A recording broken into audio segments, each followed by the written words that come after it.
Well, welcome to the Totally Awesome Fishing Show. This time, guys, I am carp fishing. I mean what they call proper carp fishing, hence the green mushroom behind me. None of this is mine, it's all Mike's. I'll tell you what's mine. Yes, that's right. That's Mike's. He designed a chair and a designer tackle box. Camera bags are Mike's as well. I've got Mike's. If any of you watched our previous carp film, I broke one of Mike's rods and I've got a second one there. I've already had a small carp about 3 pounds. I think it's one of those F1s.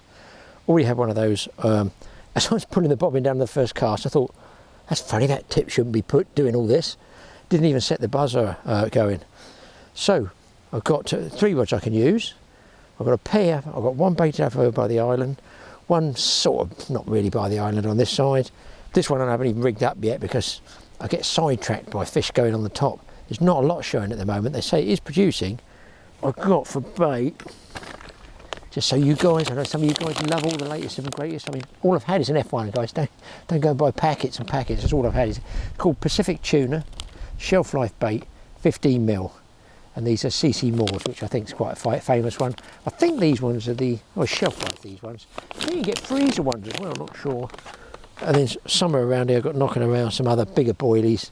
I think they're mainline sell, which I might try, because if I'm going to get pestered by fish on 15 mils like those small carp, I don't really want to be up all night. I'm going to do an all night one.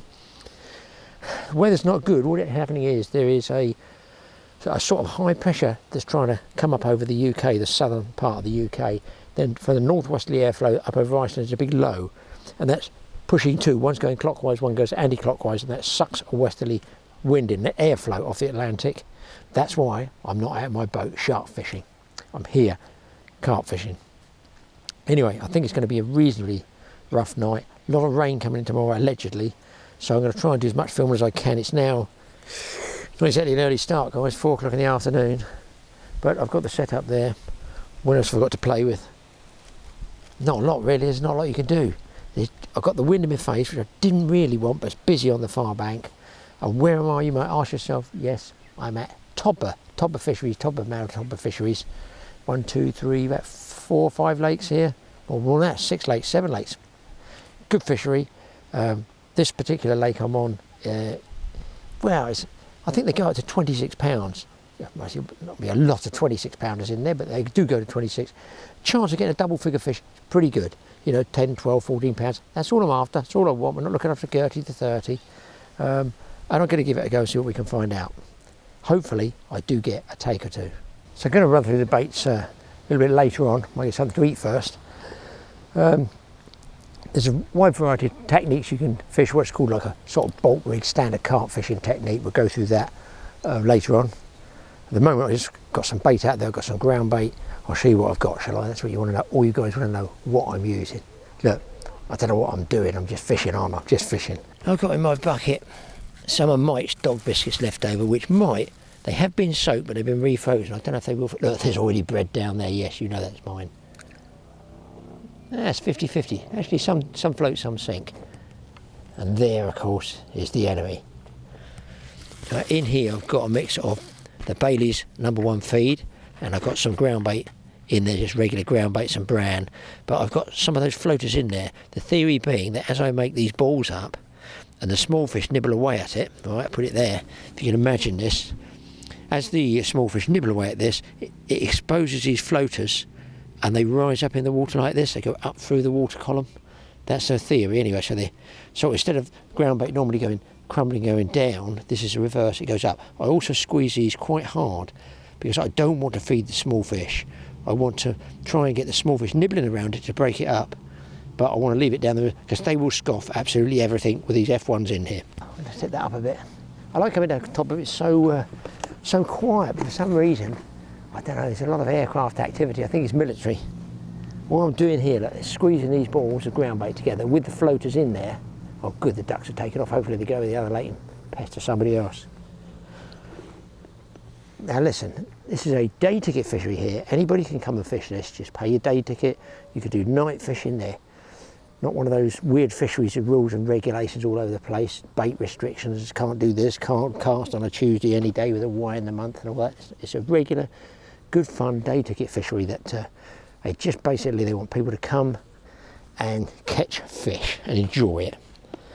There's quite a few lakes here. Some of them have got big carp in them, I mean really big. I think they go over 30. One of them's got catfish. So I've got some balls of ground bait there. I'm not going to catapult these, I'm going to throw them out by hand. I just feel I get a little bit more accuracy. Now if you squeeze them hard to get more accuracy, I put a little bit of a spin in them. It's not part of the cricket team I was in at school, no. Don't laugh, Smith, please don't laugh. I didn't even know you'd come today, I must admit. It just gives me a bit more accuracy in throwing it out on. Basically my main swim is going to be here and over there. Now you are going to get wind in the mic, there's no way around it today. It's going to be very windy, so they say, isn't it always? Right, I want to be, look, a lot of guys cast to the island. I'm going this way, slightly this side of the island.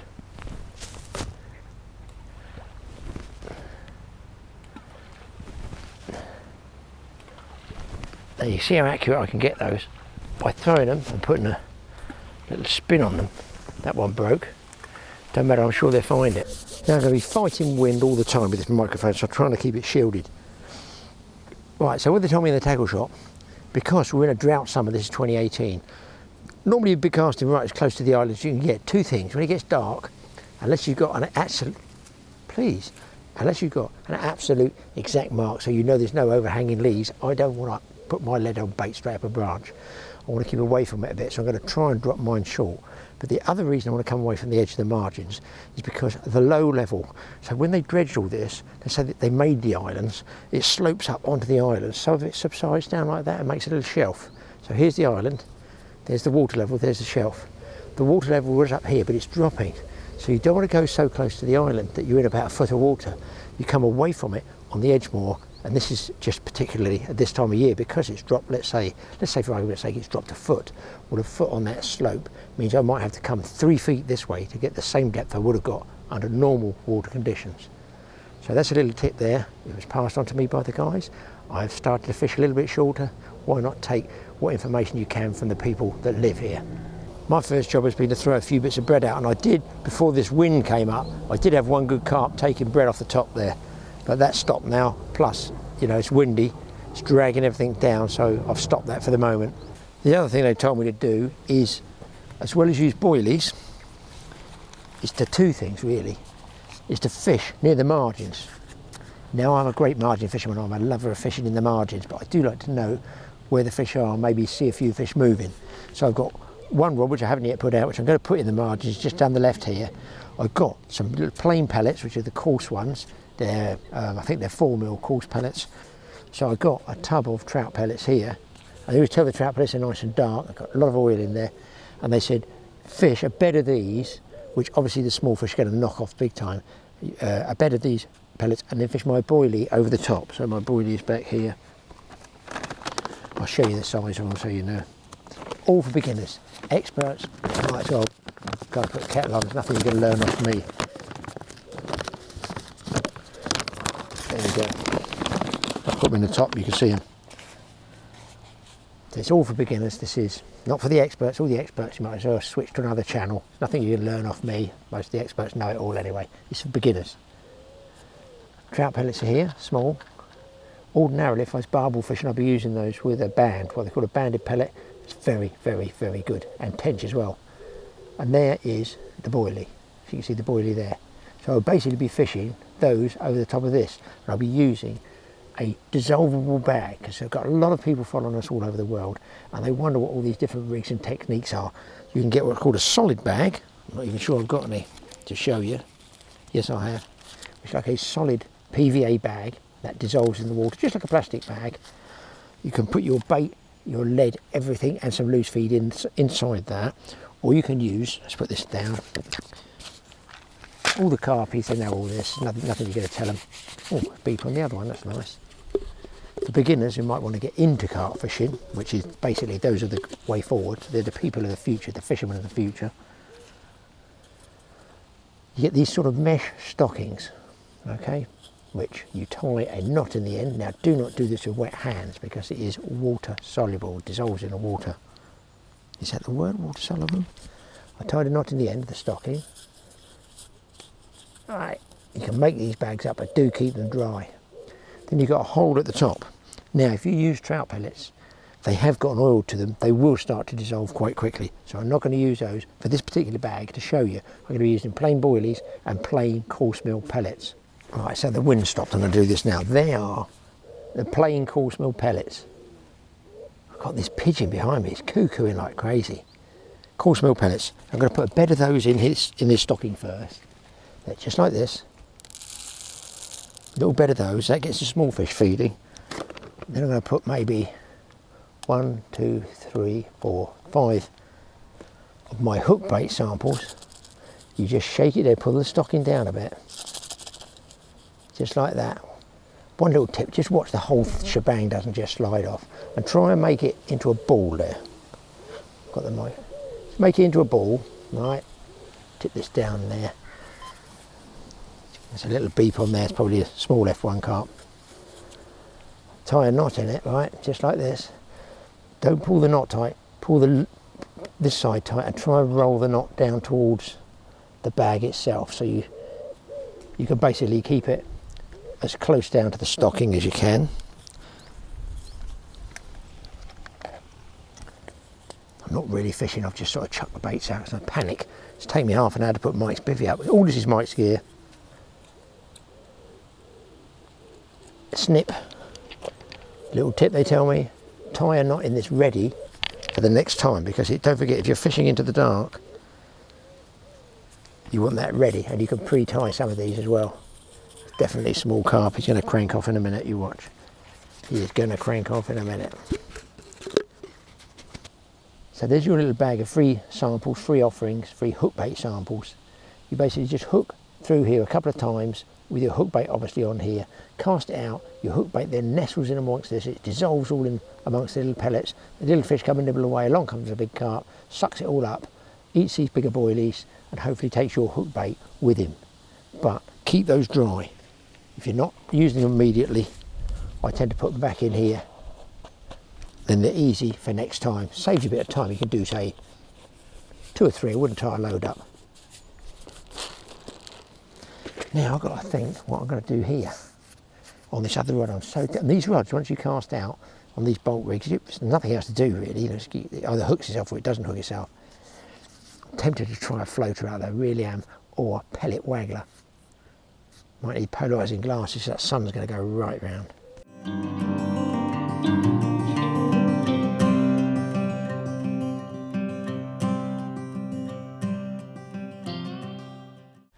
Well boys, we're hooked up to a decent one. I've had 2 F1s now. It seems like there's a few bites around, and that was right in the margins where they told me to go.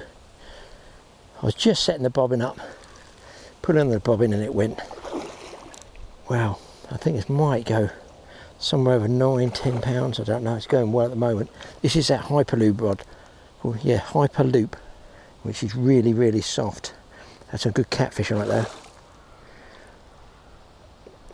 Oh, this one's going really well, digging and digging and digging. Seem to come in quite easily. Common carp, possibly about. Oh no, I don't know, that's my lead. Smith, watch that other rod for me.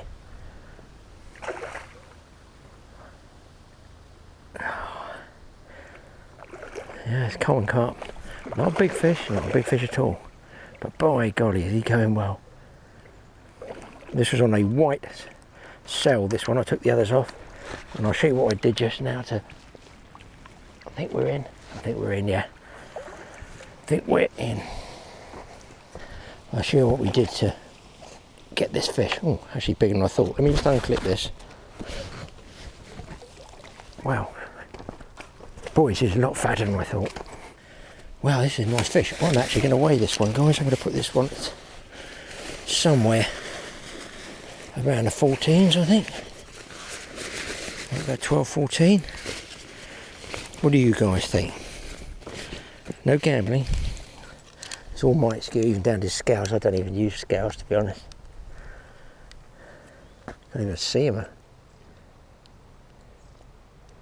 It's saying 142 pounds. Right. Just going to get this one weighed. I think it's about 14 something. Oh, how close is that? I think you press this to lock it. Oh, you do. It's 13, 14, that one. It's a double. I thought it was bigger than that. I thought we'd have got about another pound or so bigger. A very, very, very fat one. A balloon common. One of those balloon commons. He might just hold still for you. There we go, guys. That is a fat lump. That guy must have some serious cholesterol in him. He's got to cut out the sugar, all the sweet drinks, all the chocolate. Let's get it back. Nice fish. Just got another fish hooked straight up on the right hand run, boys. That's ridiculous. He's going to go through my other line in a minute. That'd be sweet. I'll just turn him round for you. Well, I can't turn him round. He's on a cute angle. What I'll do is going to go under this one, if I can.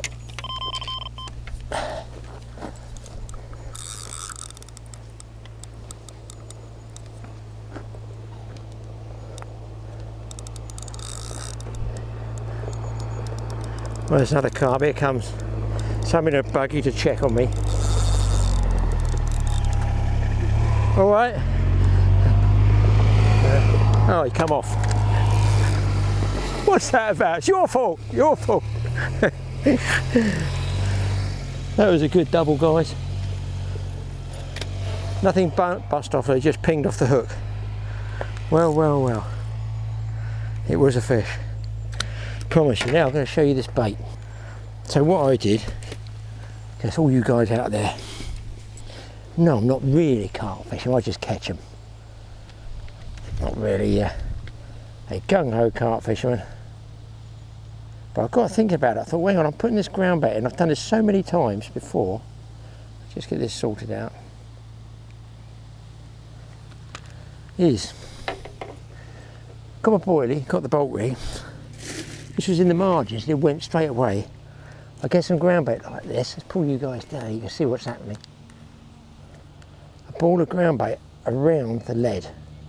Because I figure I'm feeding all the time. Now, does anybody do this here? I'm always trying to do things that people don't do. I'm trying to think outside the box. And also, I'm just moulding this ground bait around the hook. So it's a double ground bait package there. Now, if I was freelining, I'd probably get a lot of artificial bites on this one. Obviously, they'd be nibbling away at that, and I think it's a bite, and it's not. But because this is heavy, they're going to hook themselves on that, so I have to leave it till the rod folds round. I'm just going to drop it right there in the margins. It's sort of not rocket science, it's just the way I fish. I get bored really easily. I'm always trying to think of different things to do. Tangling's one of them. Tangling's quite a speciality, people.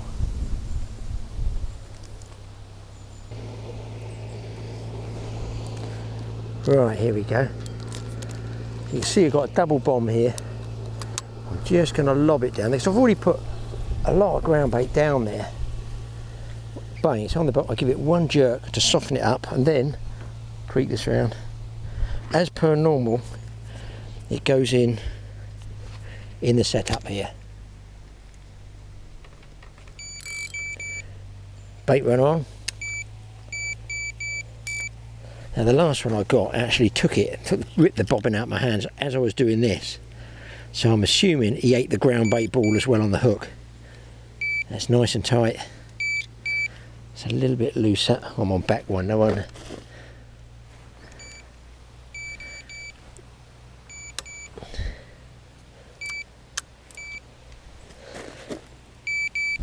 And there are a couple of handfuls of pellets out there. Now get their heads on over that lot. Just don't forget all the small fish are going to eat that as well. Now I've got to get this other one rigged up. Do you know what? I know I lost that fish, but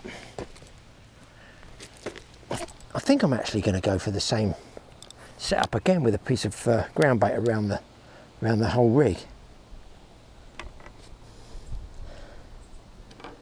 So my boilie's the same. I just pinch the lead back in. This is my method of doing it instead of putting the mesh bag on. Maybe I'll do the mesh bag at night. But if they're coming out on the feed, which they appear to be doing, which is standard dusk procedure, then There's no reason why I can't go for the double bomb like this. Okay, here we go. 13, what did I say that last fish was? 13, 12.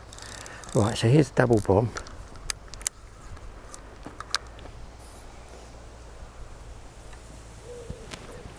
Easy to overcast because the extra weight, some of it flew off. Some of it will sit there. Set him up in the bobbin. Bob's your uncle. It's gone really black over here, guys. Look, all through there you can see that black, and that's what they've forecast. Heavy rain, very strong winds. Now, chap just down there's had a couple of good fish. One was, asked me to photograph, one was 18, one was 19. So that's only 2, 3, 4 swims away. So on the bottom with my baits now, I think I'm going to have to get sorted in a minute, because although it looks like lovely blue sky up there, trust me, over that way, it looks like it's chucking it down, and I don't want to get caught in base camp here. It's a bit of a mess. I've got to get stuff under there. This is going to have to stay out and get wet, I guess. To be honest, I don't really want to get wet because I'm not sensible enough to bring spare clothing. I just had an enormous slack liner on the right hand rod, and I was actually pulling the bobbin. I thought, why am I not coming up tight against this? The fish was on there and swimming towards me.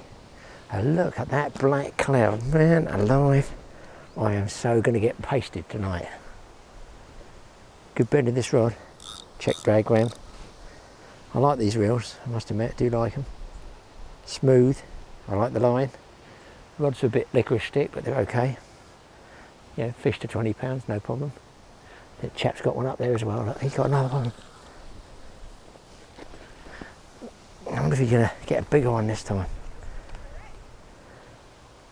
That was a most peculiar take, I've got to say, honestly. That was a real strange one. Total slack liner. So I get, yeah, he's a smaller one. This is a smaller one. This is one that I don't really relish getting out of bed for at 3 in the morning in the middle of a rainstorm. I mean, we like catching carp, yes, but there is a limit. A limit of endurance and a limit of comfort. It's about 8 pounds. He is going and going like a little tuna. He's actually taking line off me. Yeah.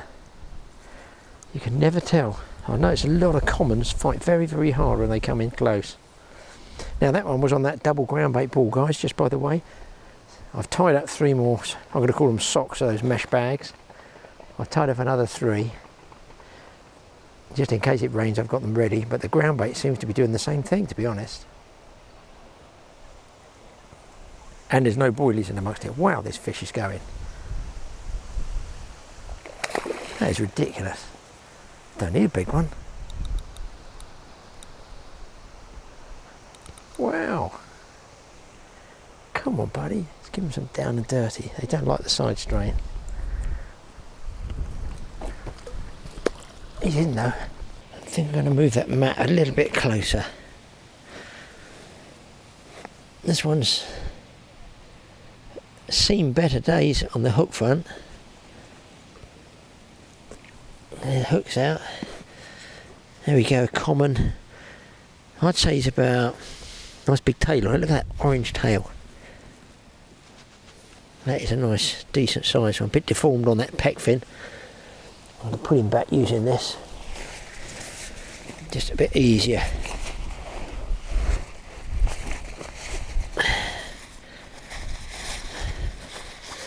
I'm going to slide him back, and I can keep him low to the ground as well. Look. Let's keep him nice and low. One day something like this bank's going to collapse and I'm going in with it. Just let him recover. He's gone straight away. Brilliant. Ground bait strikes again. Joking apart, look at all the crap and rubbish this one has puked up or numbered up. It shows you they're on the feed now. All over, can wash my net out of that. You can see it coming out of the water. Yucky, yucky. Betty's done a whoopsie.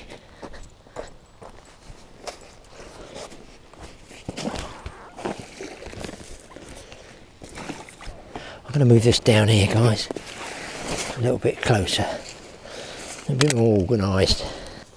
Well, people, this is a turn up for the books. I think I've got a pike on a boilie. Just in the margins. It was absolute buttering with a take. Oh shoot, is it a carp? No, it is indeed a pike. That is, I think, a first for me. I think that's a first, a pike on a boilie. And he's in. Well, that takes some doing, doesn't it? Must be one hungry pike.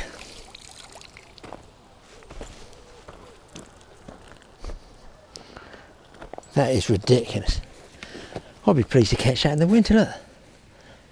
Absolutely hooked and snapped. There's the boilie.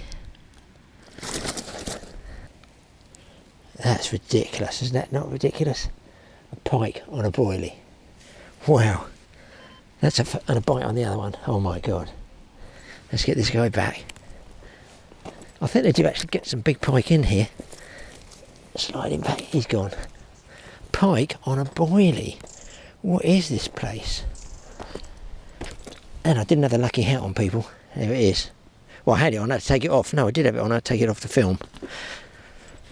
Well, well, well. That's a sort of a PB, isn't it?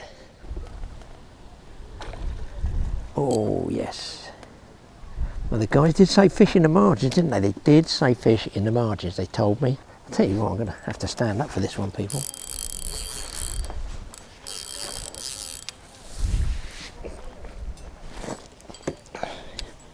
Let's watch this lead round my back. Oh, don't go in the rushes, please don't go in the rushes. He's in the rushes.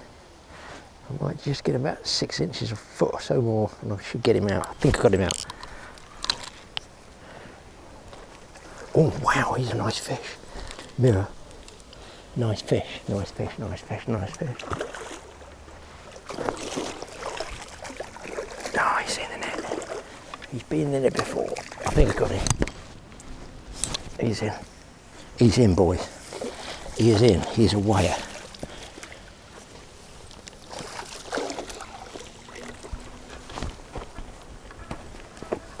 Whack-a-doodly-doo. Oh god, that is a good fish. Wowee. Oh no, don't even go there. Oh yeah, good fish. I'm gonna try and get the best I can with this one, people. He's a wild one. 17 pounds 9. That is a beauty. Whack-a-doo. Look at that across the back. Let's get that back. Do you know what? That's almost worth leaving my rods in all night and go to bed now. 17.9 in the margins.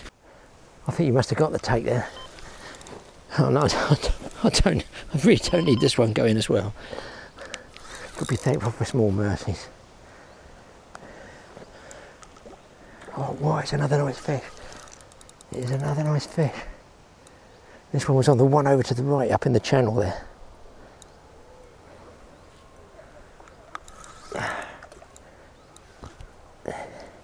Hopefully you're getting this from the camera. He's on the top. I'm going to let him go on the top and go round the other line, I hope. If he keeps going like that, it would be handy.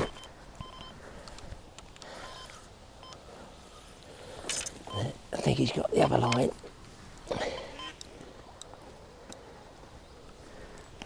I don't know, we've got fish to drop back on the other line.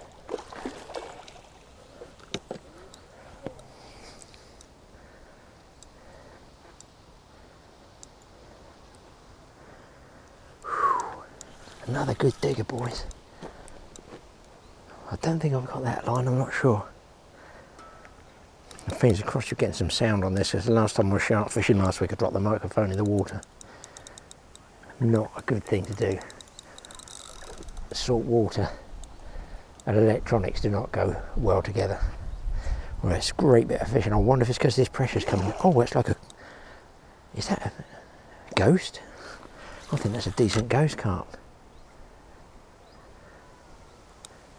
That is a decent ghosty. Might even go a double. Le double. He's digging now, I'll put the pressure on him. He does not like.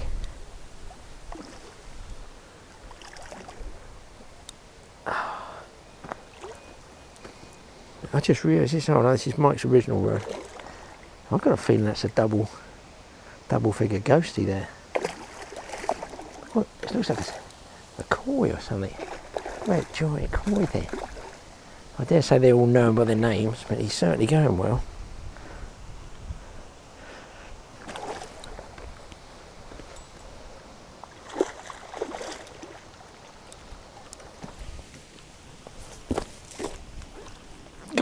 Got him. Wow, let's check this one out, boys. That is a weird ass fish. Is that not the weirdest carp? I think that's like a koi, because it's got that red, bluey eye. I think that's like a koi, guys. What would you call that? Now look at the markings on the back there. Got that sort of koi look about it, hasn't it? Definitely got blue in the eye. Ghost or koi? You guys tell me, the experts. Pretty markings. Great. What a session, man. It hasn't even got dark yet.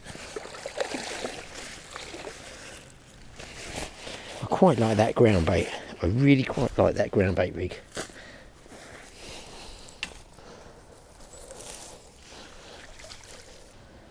Well, peeps, I've had, don't know what I've had. I've had another beep. I've had that 17.9, I've had what I call it a ghost or a koi or whatever that thing was with the blue eyes. 5 carp and 4 of those F1s, and I'm just about to have another strike here with, what's this one we've got? I'll give them a plug, Graham. Beans with pork sausages. The thing is, the wife's done me spaghetti bolognese. Now that sounds very nice because it's proper spaghetti bolognese. It's the mince, but unfortunately I've only got my drinking water.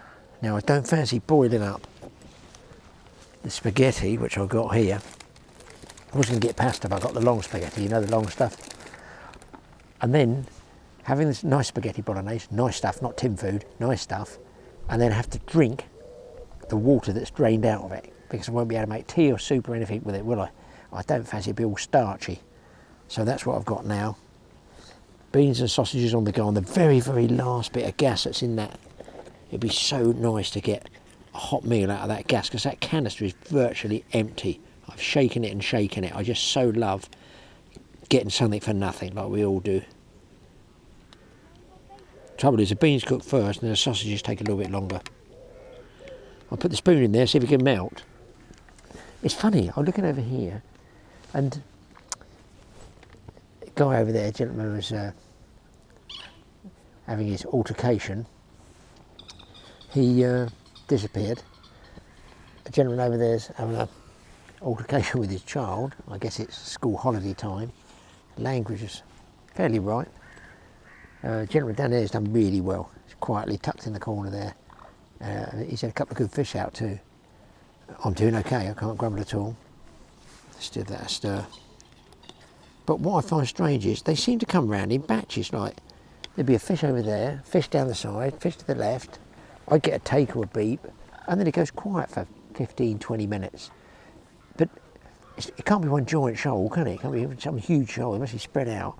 So what is it makes them suddenly all go down there on the feed, and what also makes them shut off? I mean, that's part and parcel of what carp fish is about, isn't it? It's like the old saying, be there when they bite.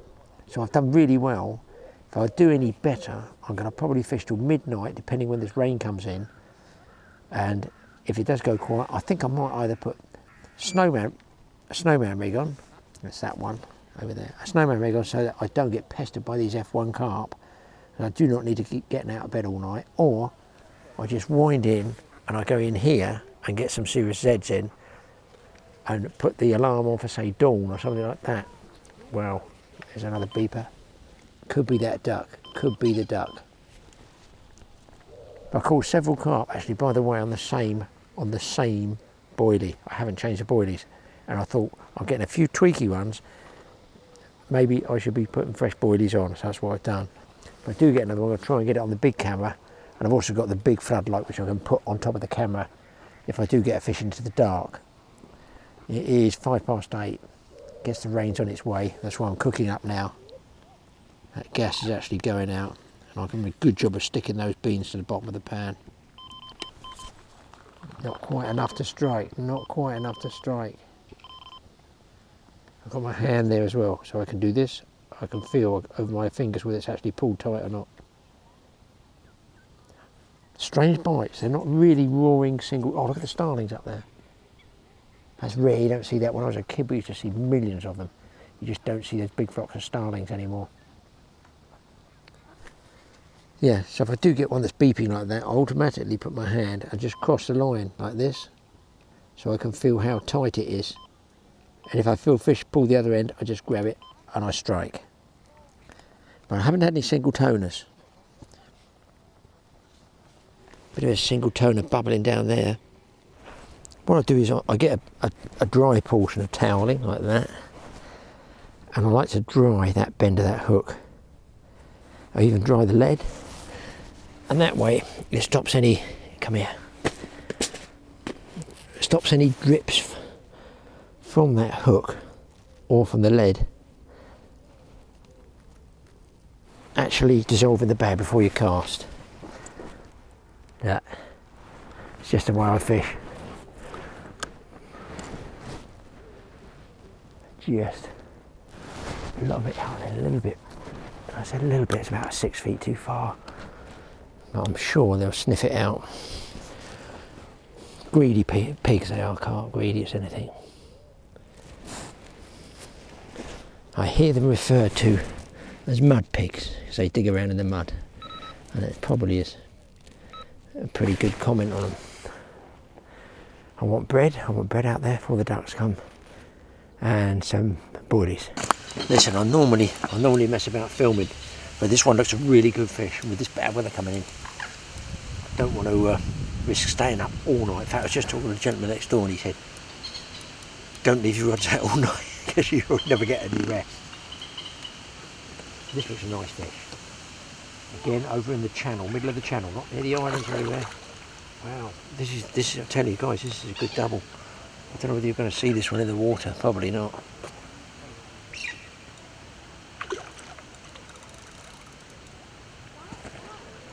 Oh, this is a chunk. I'm not going to move this camera anymore at all. You either get it. I say I'm not moving, I'm moving it. You either get it or you don't get it. Come on, babe. Why do they fight so hard when they get close to the net?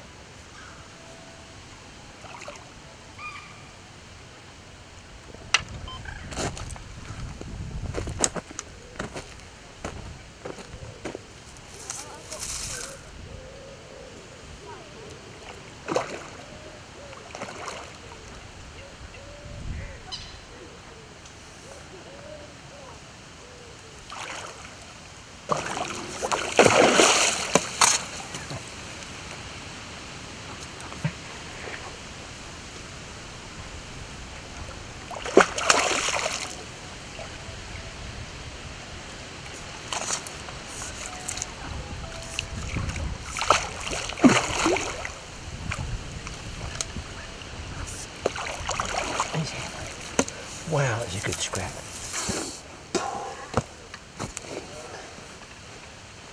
Wowee.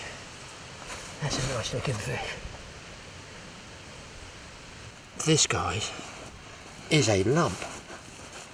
This ain't a million miles away from 20 pounds, I think. I might ask those guys to weigh this for me. Just so I'd have some good scales.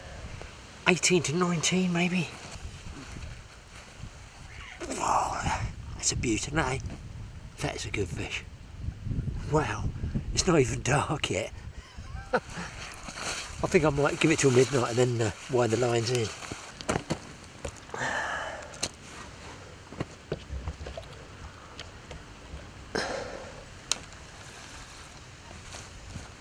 I've seen the position again, guys.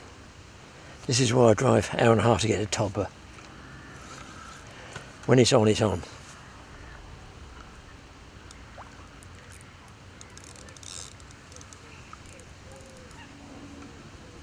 Wow. It's another good scrapper. Doesn't feel as heavy as the last one.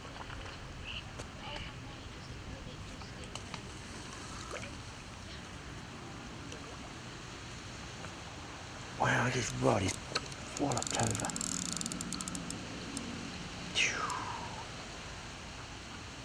Oh, he's going under. Right, relatively organised. I can't really alter the angle for you people, otherwise I might lose a fish.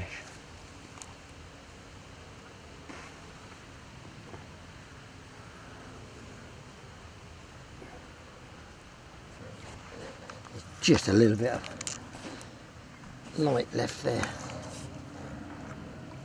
It's actually a lot darker than it seems on the camera.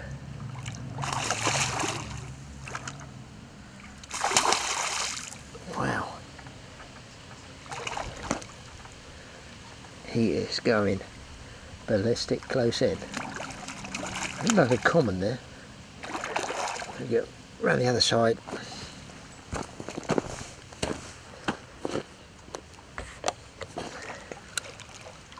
Let's see if we can't get this puppy netted.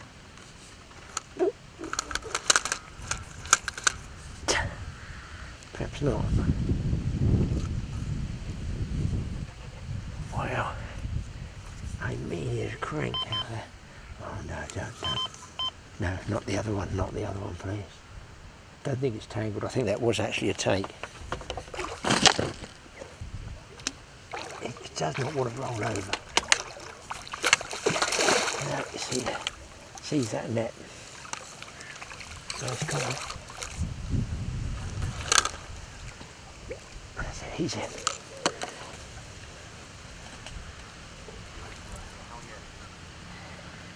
Just put the light on for you and you can see that. That's another nice common. Here we go. It's a very, very long fish, this one. Again, whether he's going to stay like this or not, I don't know. That is a lovely long carp. I think you'd agree. Look at the width across the head. I don't know what he's going to go. He's going to go 15, I reckon. Going to go 15. That one's 15.4.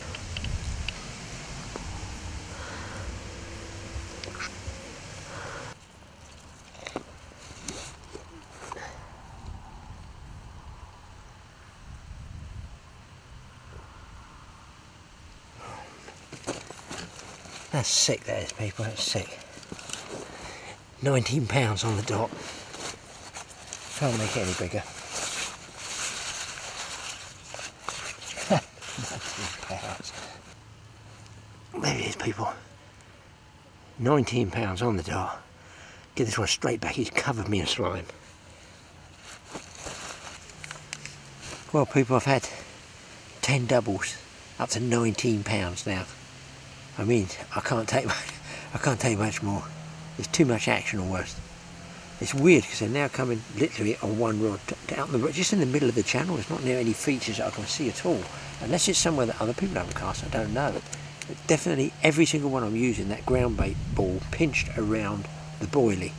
So the fish, maybe the small fish are nibbling away on the ground bait, and that attracts the carp, and the carp come in and then obviously mop up the pellets and see the single boilie, because there's no other boilies around it.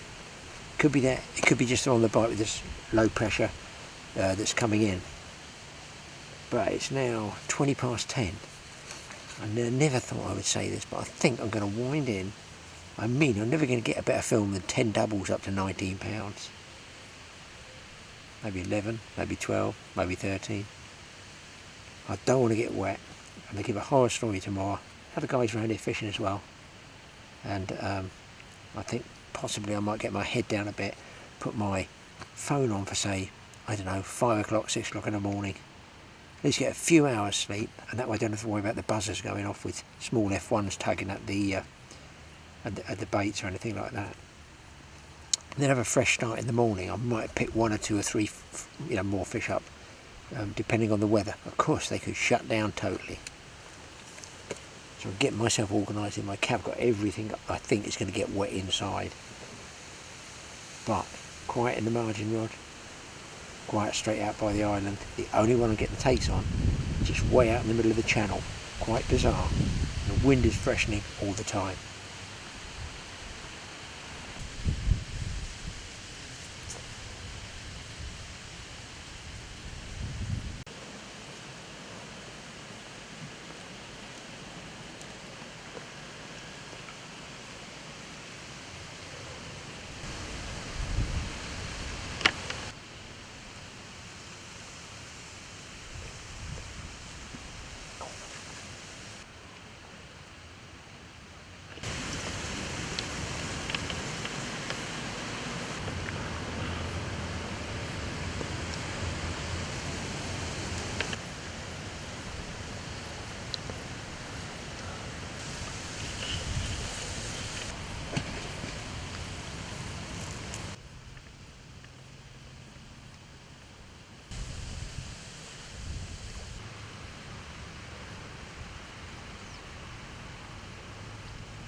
recline. Let's turn that off for you guys.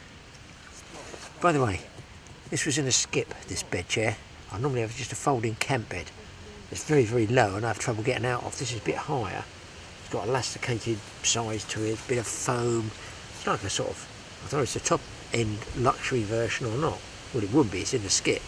But listen, I just did some bolting repairs. Obviously the guy's busted it. He might weigh 83 stone, I don't know. But in some way, shape or form, perhaps through his bodily form, he has broken it.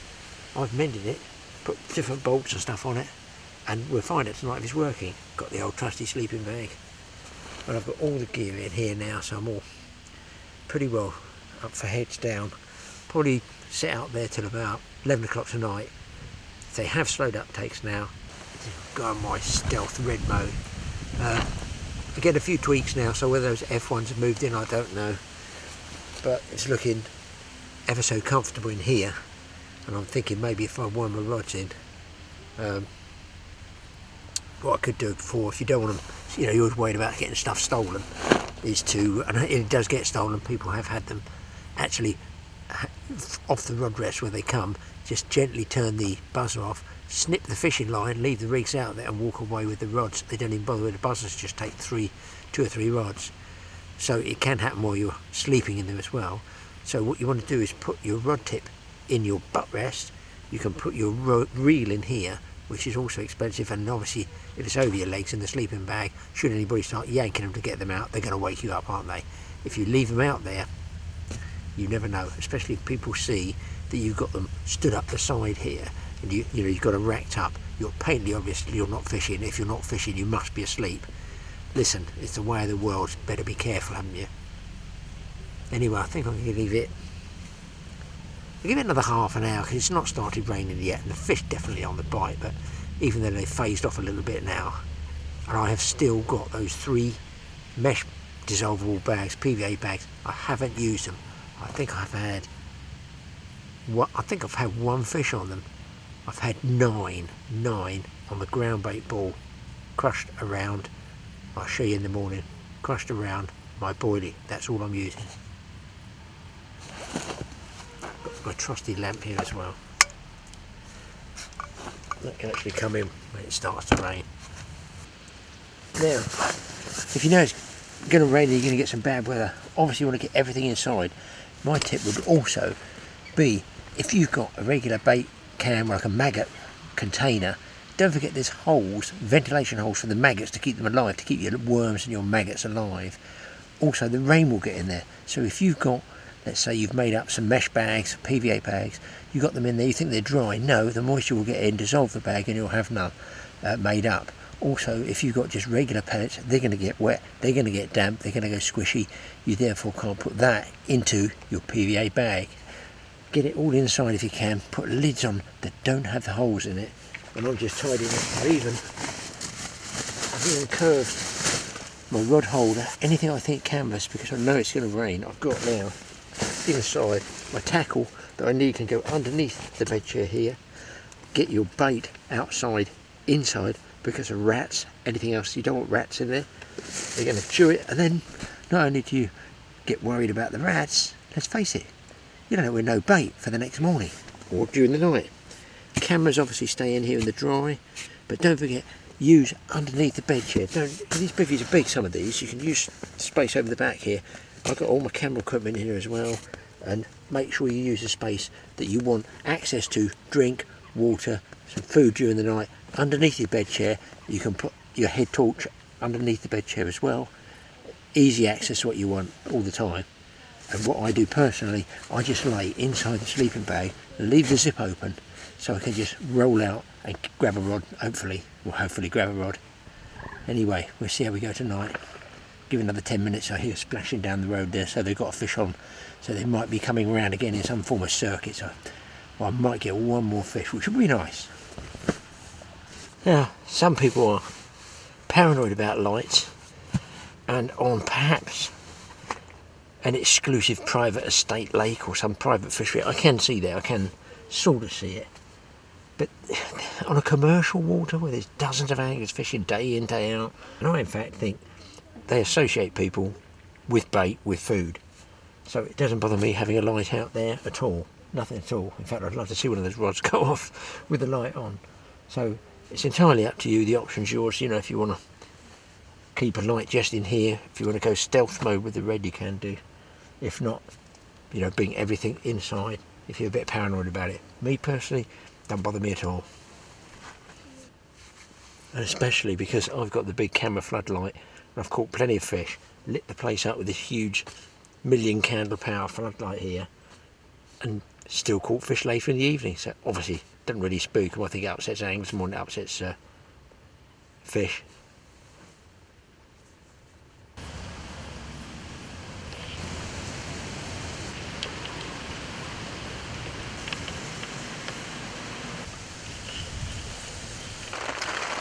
Well, no doubt you can hear by the pitter-patter of raindrops that there are no rods in the water. I don't know what time the rain came in. Wind out there as well, but it's looking pretty dire. And a cracking session, I mean. 13 doubles or something, it was ridiculous, up to £19. Unbelievable fishing. Has to be, I think, because they knew this weather system was coming in. But you can see out there, swing the camera around. It's not very nice out there, is it? And the trouble is, I've got a small umbrella, you know, in the car, and I could have sort of boated out and fished with that, but I couldn't find to fish with it. I'm going to have to put it down, and then I'm going to get soaking wet. There's nothing worse than getting wet.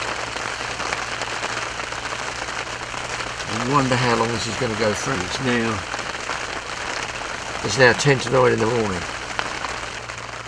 I mean, I can have breakfast in there, it's no problem. The bed was good. The downside is, I think the head end is buckled down too much. But you have got adjustable feet, so I feel like I've been sliding that way all the time, like I've been going into the lake. But I have to say, what a vast improvement on the old rigid camp bed I had. Much more comfortable and wider, you can turn over. So there you go, guys. I'm not selling these. I'm not going around a skip collecting them and selling them for 50 quid each. If you see one that you can repair, why not repair it? Obviously some of the modern ones are pretty good. This is very, very wide actually. Got a bear in here. So annoying because I wanted to, you know, do a 6 o'clock in the morning session and pick a couple more fish up. But it's grim out there, guys. I'll get back to you if not, we'll just sign off with what we got, and I'll show you some rigs when I get home, because I don't think we'll do much in this. Anybody got any Scrabble or something?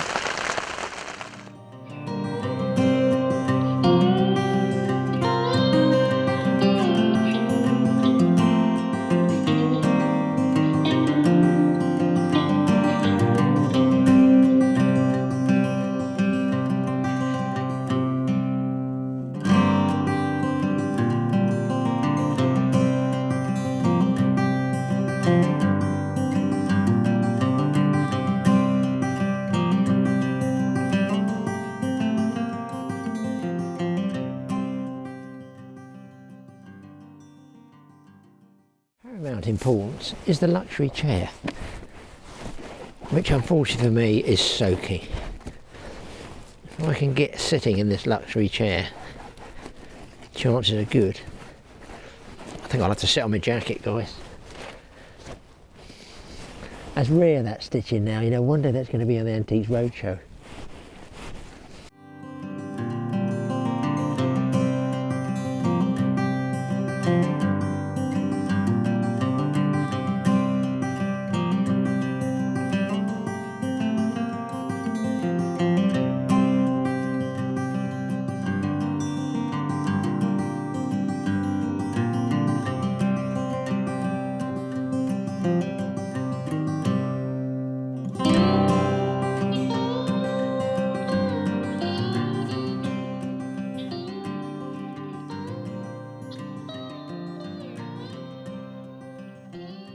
Well, that was a really pretty mirror with those large scales on it.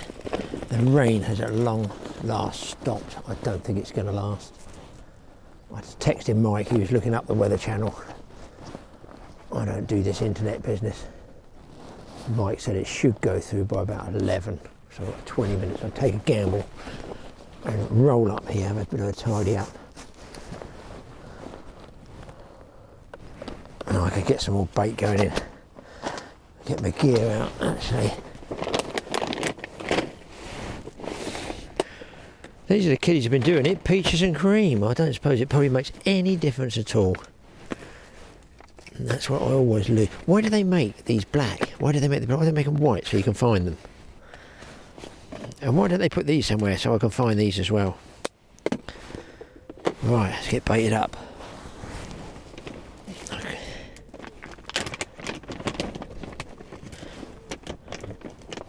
These are about 2 years old. Terrible trouble finding the loop on the back of the hairy. This one's just about rotting to pieces, I think. This is an antique baiting needle. There's an antique guy using it. So you can see if I pull the boilie down onto that little yellow stop, I've then got my rig here. The swivel just pops out of there, just so the beginners know that it just pops in there. Goes in with a little sort of a click. Just give it a pull. That's it, that's in. And then what I'm doing, which definitely seems to be doing the bizzo, is putting ground bait. If you guys are seeing this. Squeezing a big ball. I thought, what's that bit come from? What's that for? What's that? I suppose it goes up there. I don't know what I'm doing here. All I do is just get your fish. I don't worry about all the other bits and bobs. There's a beat behind me. There's a beat behind me. Right, so look what I'm doing. There's a lead. Ground bait. It's bran. The number 4 horse feed mix. Some pellets all in there, and I work on the fact that all the small fish nibble away at this. Oh, I know it for a fact, I've seen it before.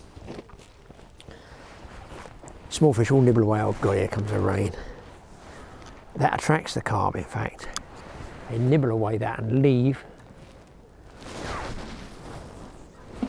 the boilie just there isolated. I sink the line, a couple of tweaks to sink it, back off the spool a bit there. I like to put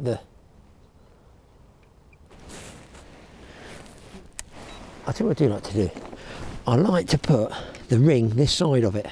Now some guys put the butt ring the other side, so if a fish pulls, it pulls against the ring, but I like to keep that, if you can just see that sharp angle over that roller, like that. That's just me personally. Listen, get the carpy warpies, they'll all say it's doing it wrong, but I don't know, I'm doing it wrong. That's my 14th carp.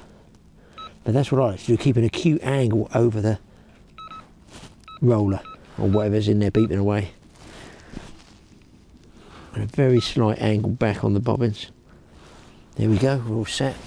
Double check that you're on the bait runner. There we go. Now I think I'm going to mix up a little bit more ground bait and start getting some loose feed in. This is what they call one last hurrah. I might as well shoot that a lot. I think I'll just mix a lot up. Now you could say why I didn't mix it up in there is because I want to keep this dry for putting other stuff in, like these pellets. Here are the trout pellets. I do love fishing these banded. Very, very good for smaller carp, definitely for barbel. I'm going to put some of those in that mix.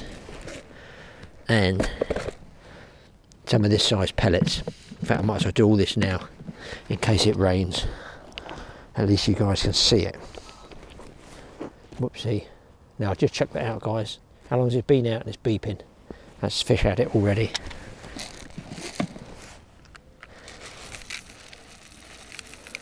If you're fishing in close in the margins, like here, you could just loose feed it in. Like that, guys. See, that's how long that's been out, 30 seconds. 30 seconds. Maybe a minute. Maybe a minute, I'll give it a minute. Feels like an F1 this one. I want to try and go under my other line here.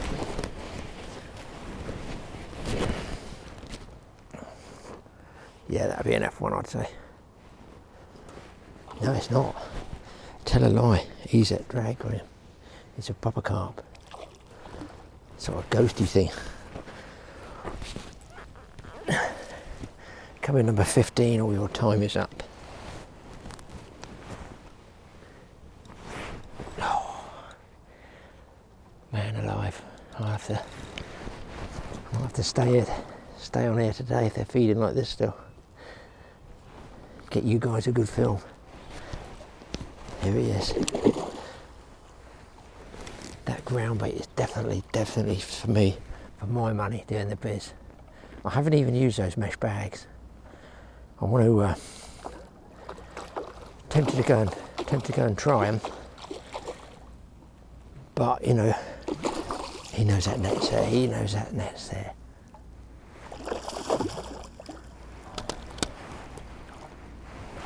Let's get the rod back there. Don't want to break any more rods. He's tipped in. Wow. Carp after carp. It's a pretty one again. Funny little mouth, but lovely scales. As you can see there. Nice big eye, pretty scales. Let's get him back. I must never lose this little needle thing. Otherwise I won't be able to put my bait on. So you can see I've kept these in there. Keep your hands dry, because it will start to dissolve straight away. Don't know what that plastic bit does. I don't like it on the bait. Just go through the neck of the mesh. Once or twice it's dissolving already. I can see that with the raindrops. And then, here we go, just going to lump it out there. I'm not even near a feature. There's a fish here, I think I landed on his head. So we'll see what happens at, that's the bag. But I am going to be putting, I think I left that on back wind. I did.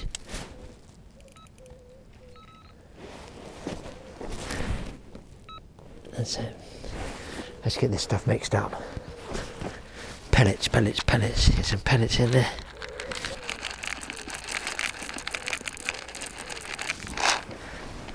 Plenty of pellets. The important thing is don't over wet this mix. You want it to grip tight. Just add water, small amounts, because as the matchmen say, we're mixing ground bait with water. You can put it in, but you can't take it out. Learn from the matchman. Not quite. And it does also take 5-10 minutes to soak into that Bailey's feed I've got. It tends to swell up. The brown soaks up straight away, but the horse feed takes a bit while to grip. That needs to soak now. Mix out well. I think I'm going to tough it out here now.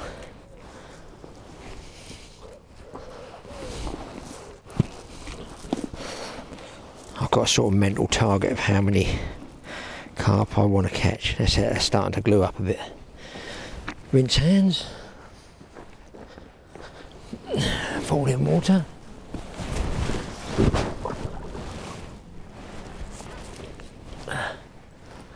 Man, I want to get some floaters out there, definitely. See, now I've made a mistake if I was night fishing.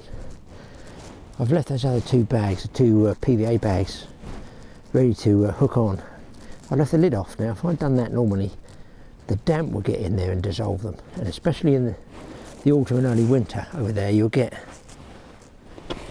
dew coming in there, and all this moisture, it'll dry them out. Even touching them with my wet fingers, you know, keep everything dry.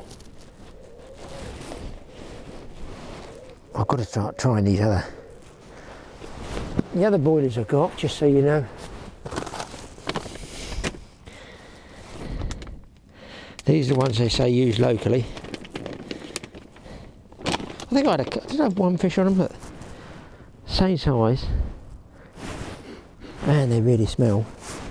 Well, these smell sweet, these smell fishy. But these are sweet peaches and cream, and these ones are Pacific tuna, shelf lice. So I'm okay for boilies. I'm going to get some of these out as well, actually. Catapult, buried. Oh, I missed that one. Where's Smith? That was on the ground bait again. No, that was on the bag, actually. Okay. Now, Dave at Burial Fisheries sorted me out one of these catapults. They're Matchman's ones, really, but boy, they are accurate. And they got a long stretch on the elastic, or latex. 2 or 3 is all it takes. Look, man, I hardly pulled that rubber.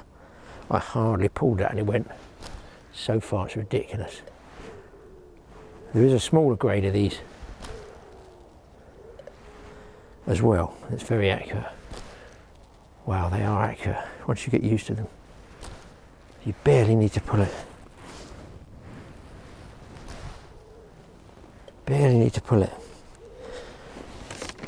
What I'm doing now, so you know, I had a margin. That's why I had a 17.9, I think it was down there. The 19s, and nearly all of the fish come just in the middle there. I fished to the left of the island. I'm not going to bait there anymore. I think I'm going to concentrate on this one swim here. Do you know what?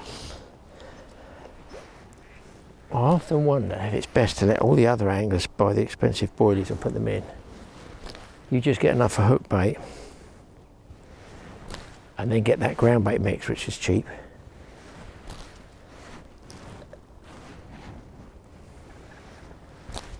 That's a good one. Ducks will probably eat all this, but hey ho. Something might come up.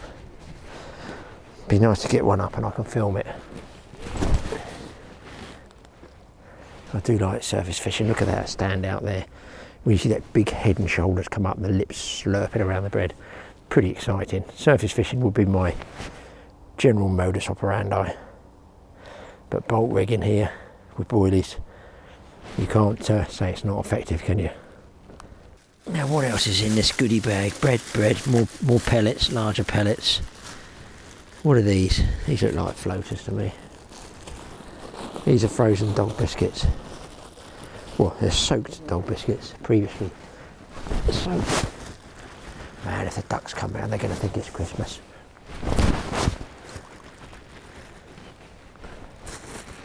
Never neglect chucking some in here, in the margins, even down here.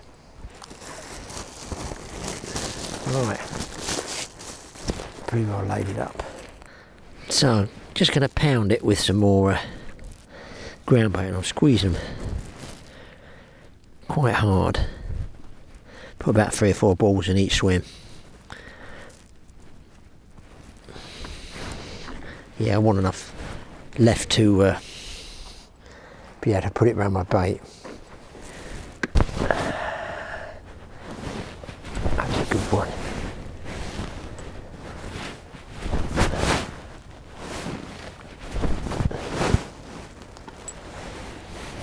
That's my favourite swim over there, definitely. And the other 3. Just down the margins, just in front of those rushes.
Well, at long last, guys, I'm hooked up. Is this going to be my closeout fish? I went back from banded pellet onto my normal peaches and cream, and solid fish hooked up. Yeah, that's a common. It's been dead for something like 4 hours.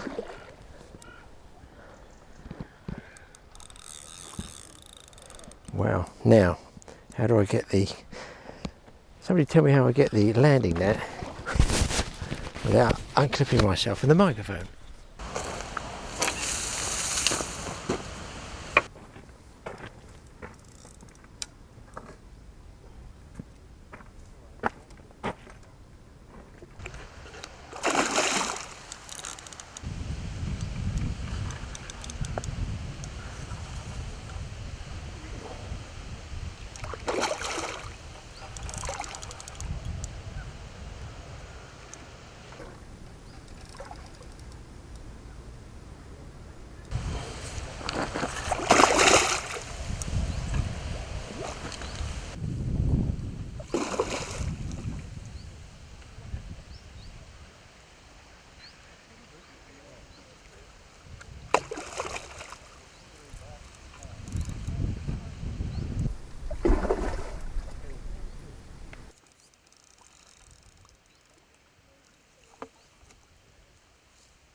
So we've got a nice common to close out to show you with.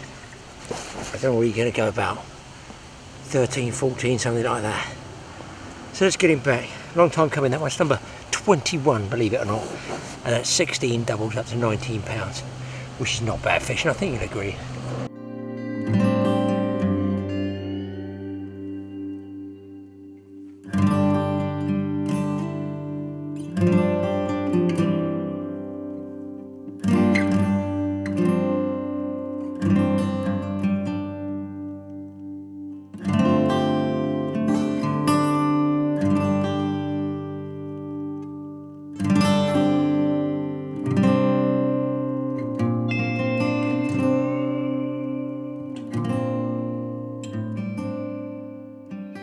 Well, for the benefit of people in other countries, I'll just show you what this is. This is what we have to have now in the UK. It's an electric fence, can you believe? And on this particular fishery, or many fisheries indeed, because of the introduction or the reintroduction of the otter, a predator, a major lake and river predator, we have to have all this electric fencing, because the otter will come in and will decimate absolutely everything. And the thing is, they just rip the gills out and the throat out of, say, a fish that's 20 years old. They don't care. They don't eat the rest of the fish. They just leave all that. They just take the bits they want, kill everything, and just move on. So thanks to the people that reintroduced those, you've done us a real favour. Quite what's going to happen, I don't know. Whether we're going to have electrified fences around every single fishery. But of course you can't do it on a river. And fish like iconic species like our barbel, which is sort of national treasure, being decimated by the otter, because the people who introduce the otters, they don't think of that, do they? They just think they eat fish. Well, they do eat fish, but they eat very, very old fish. They eat young fish, obviously eat those as well, but they are hugely damaging, really damaging. Well, people, it's time, as it's gone a bit quiet for a little minute, just to show the people that live in different countries. They must think British people are completely crackers, all this carp stuff, carp gear, and they need to understand the bait situation. So, as best I can describe it, I'm going to say 45 years ago, somebody invented, we're going to call it, well, it was high protein baits came first. I think that was Fred Walton, I'm not sure.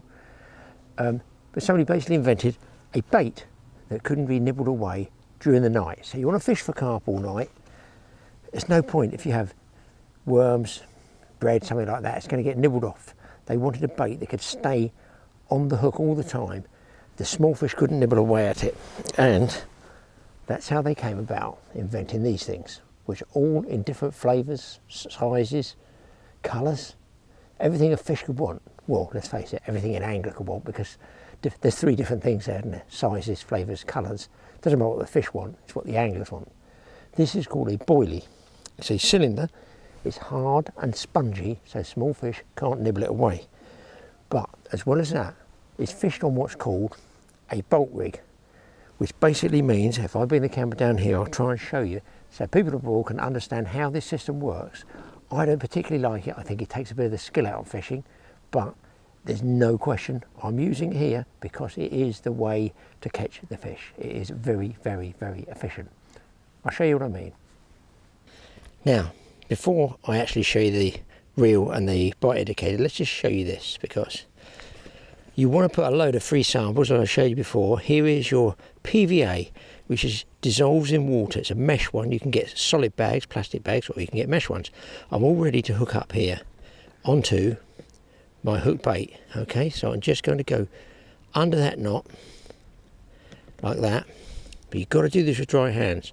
So when this dissolves, my hook bait is all in amongst these other little pellets and my other baits there as well. So hopefully you can see that. Here is a piece of PVA stocking just left.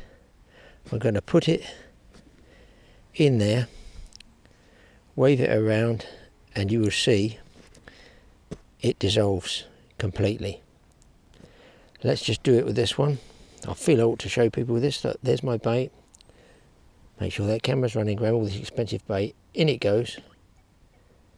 Now we just leave that like that, and hopefully, as you can see the water, you should see that break apart. And watch it break apart. Look, look, explodes. Now even I've forgotten which one is my hook bait. One of those, not that one, not that one, that one. Now I can see the line going in. You can see how close my hook bait is in amongst all the other particles there, the free samples. Along comes Mr. Carp and he's digging and swirling around there, and he picks up this one. Obviously that will take a bit longer to dissolve here because look, you've got the knot, but it's gone in seconds. Look, it's gone. So that's a system whereby you use a bolt rig and the hair rig and the dissolvable bags that we get over here in the UK. So people abroad, get your thinking hats on. There's a whole new way. It's not new to us Brits. It's been around 30, 40, 50 years. A whole new way of getting your hook bait in amongst your free samples. But let me show you about the buzzer setup and the reels. Okay, so you cast that rig out into the water, but of course when that fish bolts, surely there's every chance that the rod's going to get yanked in. Well, there would be, except you have to have a reel that's got this called a bait runner fixed to it. First you need a bite indicator which can be audible like this. Switch it on. You have a little clip down here, and these can take lights as well, I believe. Clip it in there, and it does 2 things. It gives you a bite. Should a fish go that way when he bolts, it'll go up. But if you leave it just balanced halfway, if he picks up and moves the lead towards you, you'll get a drop back, what they call a drop back bite. And very often what will happen, this will pull up tight, and as you strike, that clip pulls free, falls to the ground. But of course you're still concerned about my rod and reel getting yanked in, aren't you? Okay, let's look at the reel side of it.